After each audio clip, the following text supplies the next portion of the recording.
Hey everyone. Oh, I did it again. Oh, there we go. Nice and easy. Good catch. What's up, everybody? Obviously, we're in a different room right now. I've got a whole bunch of stuff going on. I'm filming a DVD for my drumming life. We'll call it, because it's another part of my life. This is not my drumming life, and my drumming life is not this. But I'm filming a DVD for my drumming, and my studio is dismantled because today we'll be filming, building the kit and movement and motion and all sorts of stuff. Today's the big day should be the last day. But anyway, not here to talk about that. I hope everybody is well. I know this morning's little topic was short, and I thought about that. Like the first day I did this, which is today is the 9th episode. When I did the first episode, I think it was like 20 minutes I talked. The week after it was like 15, and it's gradually gotten shorter. And that's not, that's not done by design, and it's not done purposely. Next week could be 20 minutes again. It's just when I pick the topic that I'm going to talk about for Sunday, and I sit down to write it, because I do write out that portion that you see first. When I sit down to write it, when it's done, it's done. I kind of write it, and when it kind of feels like it's come full circle, that's when I put the period at the end of the sentence, and I call it a day, and then I film it, and that's it. So it could be 2 pages, it could be 3 pages, who knows. But today's little topic, stress, fear, and worry. This is huge, man. This is huge. This is like one of the #1 reasons people fight. It's why friends aren't friends any longer. It's why countries go to war with each other. It's why couples get divorced and stuff. It's why kids get bad grades in school. So, the whole ensemble of stress, fear, worry, and anxiety is so massive and so interwoven in our lives that we really have to step outside of our lives and find out what the hell it is that's really causing all that stress. Now, in most cases, obviously money becomes a very stressful thing. And it becomes a big conversation, something we always worry about in our lives. And, it's really interesting. Without getting into we shouldn't be paying for this or we should be making more money and all this, inequality and stuff, putting all that aside, just talking about our lives, what's happening is most of us are living beyond our means, and it's our own fault. When we sit down and we stress out and we worry about and we freak out that we're going to have trouble paying our electric bill, or, we're not going to get to go on vacation because we don't have any money. When you stop and look around in your house and open up your closet and open up your refrigerator and open up your cabinets and open up your garage and open up your shed, and you realize how much stuff we are actually accumulating in our lives. I don't know if you could see this. Look. I'm going to show you this. I'm going to show you. Look right there on the floor. Those are all sneakers. Those are all sneakers that I use for drumming. How many friggin' pairs of shoes do I need to put on my feet when I play drums, right? 1. And most of the time I play in my socks or barefoot. So that's kind of that mentality. We're going out there and we're buying all this lavish crap. iPhones, iPads, iWatches, and iMacs. And don't get me wrong. I am just as guilty of this. I have a beautiful drum set. My wife and my family and I, we live in a nice house, and we like nice things. But I'd say maybe realistically, and if I'm being honest with myself, it's not until the last year of my life that all of my own personal shifting and transitioning have been coming to a full circle in a period. Most of my life, I did not let stress and fear and worry get to me. I have impatience. I can be impatient when something's not going the way I want it to, or when I get annoyed. That's a different thing, and that's something else. We'll get into that another time. But stress and fear and worry, I realized at an early age that these were just ridiculous emotions that we don't need anymore. We're not running from lions and tigers in the jungle anymore. I'm not going to walk down the street and just live my life like thinking somebody's going to stick a knife in my neck. So at a young age, I always realized that if I can't pay my bill, if I don't have enough money to buy this, pay for that, or do this, then what is me freaking out, getting sick, arguing, debating, and just going absolute nuts internally and externally, what is that going to do for paying my bill? Nothing.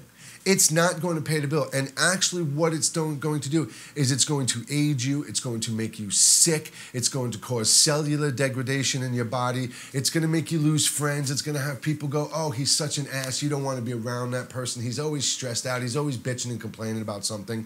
That's what happens to ourselves. And we let these things happen to ourselves. So aside from the fact that, first of all, that emotional response that we let come out of ourselves, that we let grow and we bloom and blossom on, is useless. It's really beyond useless. But we have to start taking a look at our lives, everybody. I mean, seriously. Seriously. I open my closet and I have 10 pairs of really nice jeans. I have 40 various t-shirts of different colors and stuff. I have 50 button-down shirts. Where the hell am I going in my life that I need that kind of variety on hand and on demand right now today? I don't. I could probably have 2 pairs of sweatpants, 2 pairs of jeans, 4 t-shirts, and like 2 button-down shirts, a pair of shoes and a pair of sneakers and a pair of sandals, a couple of pairs of underwears and socks, and I'll be good to go. And I almost want to take this camera into my bedroom right now and show you my closet, because I have been doing this and I've been minimizing my life. And I really have become a minimalist. I really do. I don't really go out and buy much of anything anymore. I don't really have a desire or need for any materialistic objects, because when I die, when I'm laying on the ground or when I'm in a hospital and I'm clutching my chest and I'm going to die, this shit is not a game.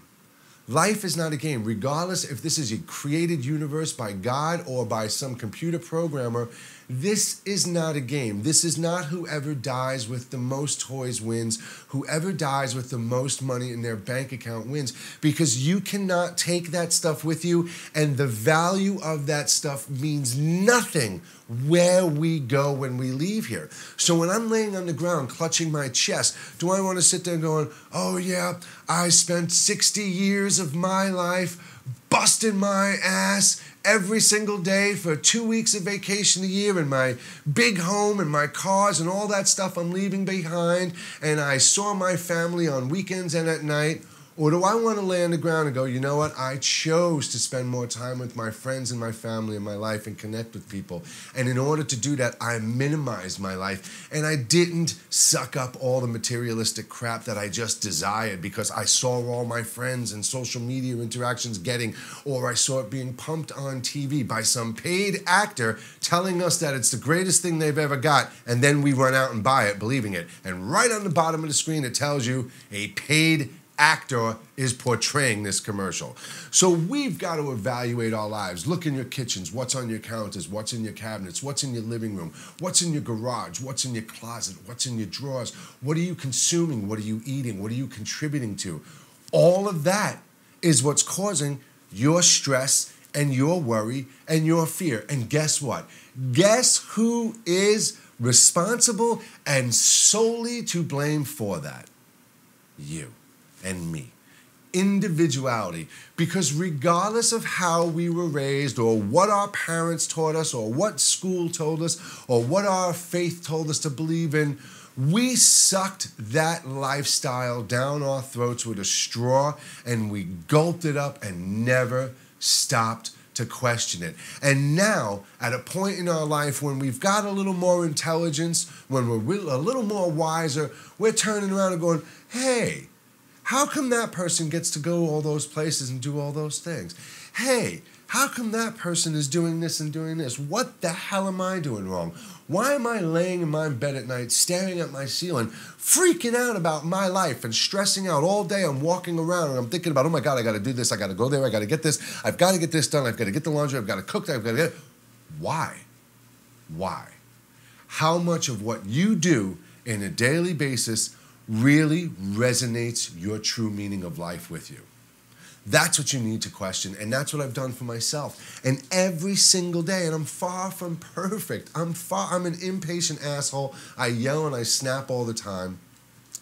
I sound condescending when I don't even mean to sound condescending. It's just the way I was raised, where I was raised, in the projects, in Queens, New York, right next to the Long Island Expressway, you know, Jerry Seinfeld neighborhood, Kennedy Airport there, LaGuardia Airport there, screaming over everything.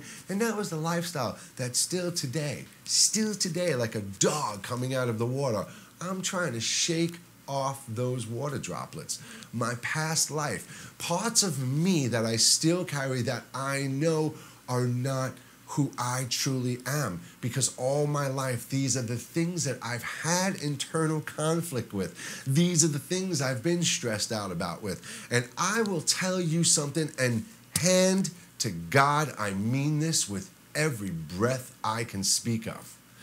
I will never, ever, ever, ever again in my life let a monetary existence dictate my way of life. God forbidding, if something happened into my life where tomorrow I woke up and I was penniless and homeless, I would eat rice for the rest of my life and find some hole to dig in the ground and make comfortable and live really nice and happy. Because what we contribute to on a daily basis, what we salute and what we vote to and what we pray to, has been creating nothing but fear and stress and worry and anxiety in my life and your life.